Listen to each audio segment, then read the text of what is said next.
everything is happening how it should be, and yeah, just roll with it. Where are you guys finding homeless people to be freeloaders, and how are you pitching this to them? That was actually really difficult because Yeah. I think you know how you know those those Jordan Peele movies, or what is it? Jordan Peele that makes the movies? Yeah, like Get Out, whatever. Get Out, yeah.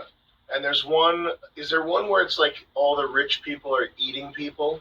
That's like Get Out, I think. Is that what they do in Get Out? I think the average if you really ask the average black person on the street what they're thinking, it would be this. They'd be thinking this. These white people trying to kill me!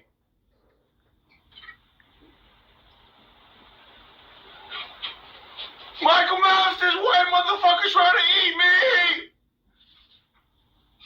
So I went around Providence. First of all, I got this was a poor choice, but I got a U-Haul van because I didn't want to ruin my nice truck with stinky homeless guy smell. So I got a U-Haul van, and I was like, oh, I'll go around and get a bunch of homeless people to be in this van. And I went past the homeless shelter, and I learned the thing that you should never ask a homeless person. I asked him, "Hey, you want a job?"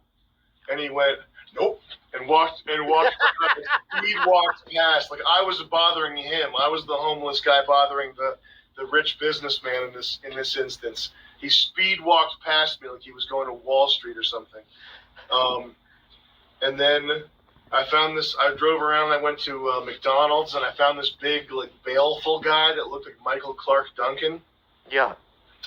And I was like, "Hey, man, you want an acting gig? I'll give you $300 for the day." And he was like, "Acting gig? What type of gig is that? What are you talking about? Acting? I don't know." And I was like, "Nah, man, it's really good." And he looks over and he sees my idling U-Haul van in the background. And I was like, "I'll do $500 for the day."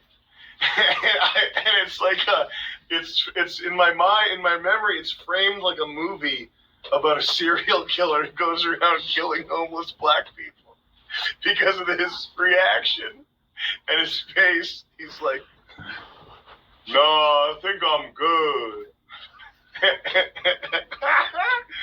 He's probably telling the story to this day. Like, that's the decision. That's the reason he's still alive. Yeah. So then anyway, I found the guy that we actually used. I found him at an intersection. Wait, I gotta interrupt, because I'm imagining that this homeless guy has seen footage of you as a school shooter. And it's like, I know you. You shoot up those schools. I'm like, man. Yeah. The last guy we found was at an intersection, and I paid him $300, and he got in the van and immediately started regretting and second guessing his decision, and he's like barely able to put together a sentence. I don't know if you remember that guy, but Warren. Then Warren, and he's like, what do you mean, there are cameras? Where? There gonna be cameras? Where?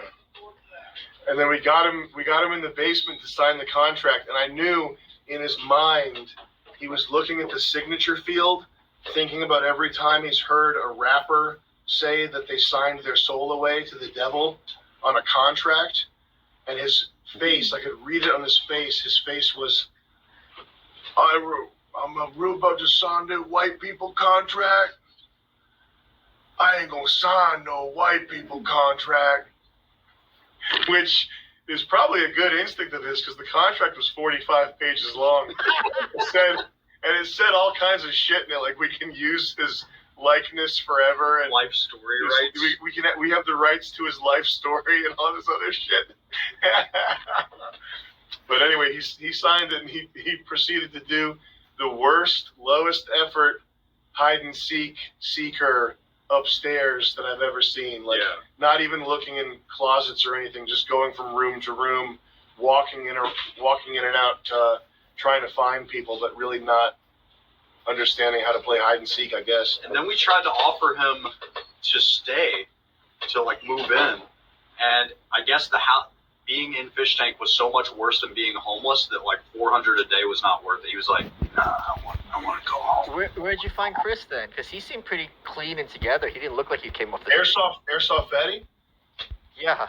He's a friend of ours. He's just his manager is hit us up, and now he's part of the